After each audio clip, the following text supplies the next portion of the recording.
آج ہم ایک ایسے سفر پر چلتے ہیں جو سیدھا دل کی گہرائیوں میں اترتا ہے۔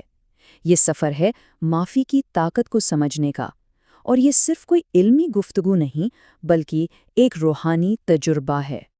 تو آئیے اس سفر کا آغاز ایک ایسے سوال سے کرتے ہیں جو شاید ہم نے خود سے کبھی پوچھا ہی نہیں، ایک ایسا سوال جو ہماری روح کو جھنجھوڑ کے رکھ دے۔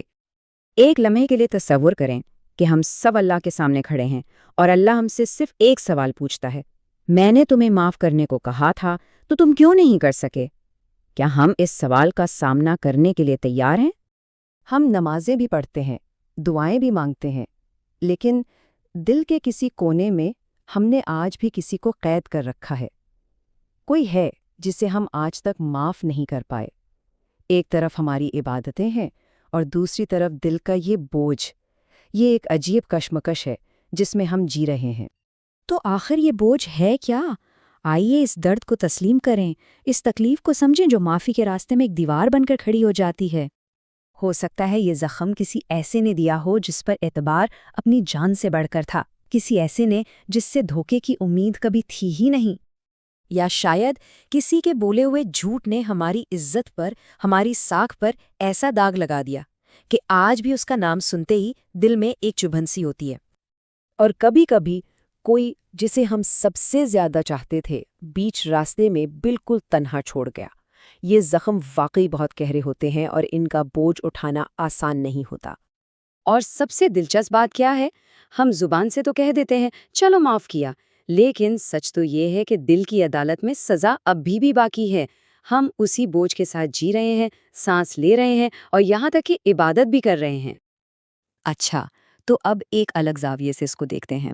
کیا ہو اگر معافی کمزوری نہیں بلکہ روحانی طاقت کی سب سے بڑی شکل ہو؟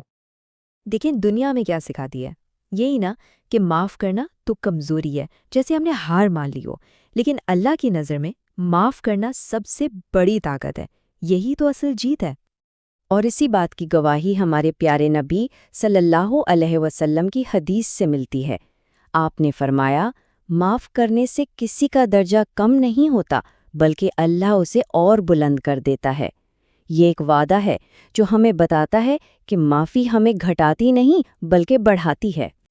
چلے ایک کہانی سنتے ہیں، ایک ایسے شخص کی جس کے ساتھ اس کے اپنوں نے ہی ظلم کیا، اس کی جائیداد چھین لی، اس کی عزت کو پامال کر دیا۔ ظاہر ہے دنیا والوں نے کیا مشورہ دیا ہوگا، یہی نا کہ بدلہ لو، انہیں ایسا سبق سکھاؤ جو وہ کبھی نہ بھولیں، یہ دنیا کا طریقہ ہے۔ لیکن جانتے ہیں اس شخص نے کیا کہا؟ اس نے صرف اتنا کہا، میں اپنا معاملہ اللہ پر چھوڑتا ہوں۔ سوچیں تو کتنا بڑا ایمان اور کیسا سکون ہوگا اس دل میں۔ اور یہاں آ کر اس سفر کا سب سے خوبصورت موڑ آتا ہے، ایک ایسا موڑ جہاں معافی کا مقصد کسی اور کے لیے نہیں بلکہ اپنے اور اپنے رب کے تعلق کے لیے بن جاتا ہے۔ یہ ہے وہ وعدہ، وہ سودا جو اللہ ہم سے کرنا چاہتا ہے۔ اللہ کہتا ہے، تم میرے لیے اسے معاف کر دو، میں تمہارے گناہ معاف کر دوں گا۔ اب یہ صرف کسی کو معاف کرنا نہیں رہا، یہ تو اللہ کی رحمت پانے کا سیدھا راستہ بن گیا ہے۔ جب ہم کسی کو معاف کرتے ہیں نا، تو دراصل ہم اس راستے پر چل رہے ہوتے ہیں جو ہمارے نبی صلی اللہ علیہ وسلم نے دکھایا تھا، جنہوں نے انہیں تکلیف دینے والوں کے لیے بھی دعا کی تھی۔ یہ صرف معافی نہیں، یہ رحمت ہے۔ تو سوال یہ ہے کہ شروعات کیسے کی جائے؟ یہ سب سننے میں تو اچھا لگتا ہے، پر عمل کیسے کریں؟ چلیں سکون کی طرف دو بہت ہی آسان قدم دیکھتے ہیں۔ پہلا قدم، بس اپنی بے بسی کا اعتراف کریں، اللہ کے سامنے بیٹھ کے کہیں، یا رب مجھ میں ہمت نہیں، یہ بوجھ بہت بھاری ہے، تو میری مدد کر۔ اور دوسرا، بس ایک چھوٹی سی دعا، اس شخص کا نام لے کر اس کے لیے خیر مانگ لیں، بھلے دل نہ بھی مانے، اللہ تو نیتوں کو جانتا ہے نا۔ اور یہ ایک ایسی دعا ہے جسے ہم اپنی زندگی کا، اپنی نمازوں کا حصہ بنا سکتے ہیں۔ اے اللہ، جیسے تجھے معاف کرنا پسند ہے، مجھے بھی معاف کرنے والوں میں سے بنا دے۔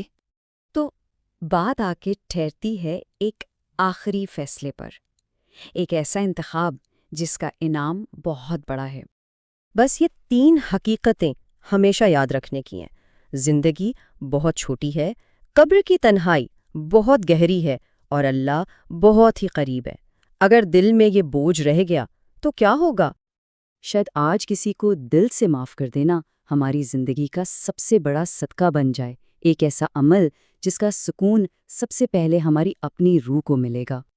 کیونکہ آخر میں دنیا سے ایک صاف دل لے کر جانا، اس سے بڑی کامیابی اور کوئی نہیں ہے، یہی اصل کامیابی ہے۔